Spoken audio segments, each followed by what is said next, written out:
विधि हरि हर मैं वेद प्राण सो। विधि मतलब ब्रह्मा, हरि यानी विष्णु, हर यानी शिव जी। एक जो है वो संसार की रचना करता है, एक संसार का पालन करता है और एक संहार करता है। कहते हैं कि इस पूरी सृष्टि का जो आधार है, तीन ही काम हो रहे हैं ना इस सृष्टि में, निर्माण हो रहा है, पालन हो रहा है और संहार हो रहा है। तो इन तीनों को करने वाली जो वो शक्ति है जिसको राम नाम से कहा गया है, ये वो राम का नाम है जो हमें इन तीनों शक्तियों का ज्ञान कराने वाली है, इससे भी, इन तीनों शक्तियों से भी ऊपर उठाने वाली है, तीनों गुणों से ऊपर उठाने वाली है। और जो गॉड का जो माना गया है, जनरेटर, ऑर्गेनाइजर और संहार करने वाला, डिस्ट्रॉयर, तो ये ईश्वरीय स्वरूप इसी के अंदर निहित है। विधि हरि और हर के अंदर उस स्वरूप को प्राप्त कराने वाला कौन है? ये नाम है। आगे कहते हैं, नाम निरूपण नाम जतनते। नाम निरूपण नाम जतनते, प्रभु प्रगटत जिमि मोल रतनते। बोले ये नाम जो है ये जबान पे केवल रटने वाला नहीं है, बल्कि ये नाम प्रकट करने वाला है। रोज हम लोग चर्चा सुन रहे हैं कि राम का दर्शन हमारे काम नहीं आएगा, राम का प्रागट्य काम आएगा। ऐसे ही नाम का केवल जाप काम नहीं आएगा, बल्कि नाम का प्राकट्य काम आएगा। और भगवान का नाम कैसा है? जैसे राम होंगे वैसा ही तो उनका नाम होगा। मैं यहाँ राम कह रही हूं, इसका मतलब ये नहीं है कि कोई राम नाम की ही केवल बात हो रही है। भगवान का जो भी नाम आप लेते हो, भगवान के जिस नाम से भी आप प्रेम करते हो, जिससे भी आप जुड़े हो, उसका जाप करते हो, मैं उस नाम की बात कर रही हूं। मैं रामचरितमानस की क्योंकि चर्चा कर रही हूं, इसलिए मैं यहाँ पर राम शब्द का प्रयोग कर रही हूं। कहते हैं नाम निरूपण नाम जतनते। अगर नाम का निरूपण और नाम का जतन नहीं होगा तो योगी जी महाराज के शब्दों में ही अगर आपसे कहूं तो वो कहते थे, जिंदगी भर राम राम राम राम करोगे, जीवन में चींटी भर भी असर नहीं होने वाला है। योगी जी महाराज से बहुत पुरानी अपना अनुभव बताया करते थे कि बहुत बीमार रहते थे। गुरु जी से मिलने से पहले योगी जी बहुत बीमार रहते थे। कोई मिला, किसी ने कहा कि तुम्हारी बीमारियां तो तब जाएंगी जब तुम राम राम राम राम जपो। बोले ठीक है, कितना जपना है? तो उन्होंने कुछ बताया, 25,000 कितना बताया कि इतना जपो। तो बोले जब यही औषधि है, जब इसी से ठीक होना है तो क्या 25,000 जपना, 50,000 जपेंगे।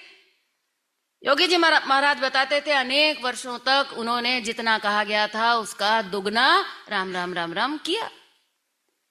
बोले चींटी भर भी जीवन में परिवर्तन नहीं आया, लेकिन दमदार थे योगी जी महाराज, दमदार थे।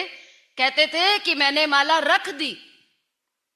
अगर माला रखने की स्थिति हमारी आ जाए कि हमारा परिवर्तन नहीं हो रहा है, करे जा रहे हैं, जिस काम से रिजल्ट नहीं आ रहा है हम वही काम करे जा रहे हैं ना, दवाइयां खाए चले जा रहे हैं, दवाई रोग ठीक नहीं हो रहा है लेकिन फिर भी खाए चले जा रहे हैं, शुगर ठीक नहीं हो रही है लेकिन दवाई जिंदगी भर खाएंगे। अगर आपके जीवन में एक दिन ऐसी स्थिति आ जाए कि ये ठीक नहीं हो रही है, इससे ठीक नहीं होगा, रख दें, अगर आप हिम्मत पड़ जाए तो उस दिन आपको कोई बताने वाला मिल जाएगा। योगी जी महाराज ने बताया कि जब उन्होंने फिर रामचरितमानस का ज्ञान अपने गुरु से प्राप्त किया, तब उन्होंने समझ में उनके आया कि जब तक नाम का निरूपण नहीं होगा कि भगवान का नाम है क्या,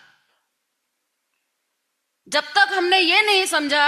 और बहुत से लोग राम राम राम करते हैं तो अपने सामने राम जी की एक तस्वीर बना लेते हैं और हम उसका नाम करते हैं, लेकिन वास्तविकता यह है कि भगवान के नाम का निरूपण यह है कि भगवान सच्चिदानंद है। बार बार आपको बताया जा रहा है ईश्वर का केवल एक स्वरूप है और वो क्या है? सच्चिदानंद। जब तक हम खाने से ताकत मानते रहेंगे तब तक हमारे नाम का प्रागट्य नहीं हो सकता। जब तक हम धन से सुख मानते रहेंगे तब तक नाम का प्रागट्य नहीं हो सकता। जब तक आप किताबों में, शास्त्रों में ज्ञान ढूंढते रहेंगे, तब तक नाम का प्रागट्य नहीं हो सकता। जब तक आप दुनिया को अपना मानते रहेंगे, तब तक प्रेम का प्रागट्य नहीं हो सकता। बार बार यही बताया जा रहा है आपको कि अपने अंदर से जुड़ना है। अंदर है वो स्वास्थ्य, शक्ति, आनंद, ज्ञान और प्रेम, और उस अंदर वाले का ही नाम है राम, जिसका हमें निरूपण करना है। जब हम राम का नाम लें तो हमारे अंदर एक अथाह सच्चिदानंद की लहर उठनी चाहिए।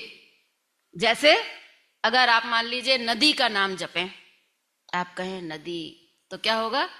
जैसे आप नदी कहेंगे तो नदी का पूरा स्वरूप आपके आंखों के सामने आएगा। लेकिन जब आप राम का नाम जपते हैं तो आपके सामने राम की फोटो आती है, राम की मूर्ति आती है, राम राजकुमार रूप में आते हैं। कभी सच्चिदानंद के रूप में आते हैं क्या? कि ये नाम हमें अखंड स्वास्थ्य से भर सकता है, ये नाम हमें अखंड आनंद, ज्ञान और प्रेम से भर सकता है, ऐसा निरूपण होता है क्या हमारा? तो रामचरितमानस कहती है कि जब तक नाम का निरूपण नहीं होगा तब तक इसका प्रभाव पड़ने वाला नहीं है।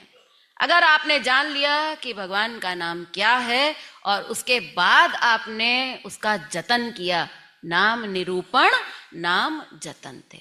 अब जतन करना है जानने के बाद। जतन करने के लिए मानस में 3 प्रक्रिया बताई गई है। पहला है राम राम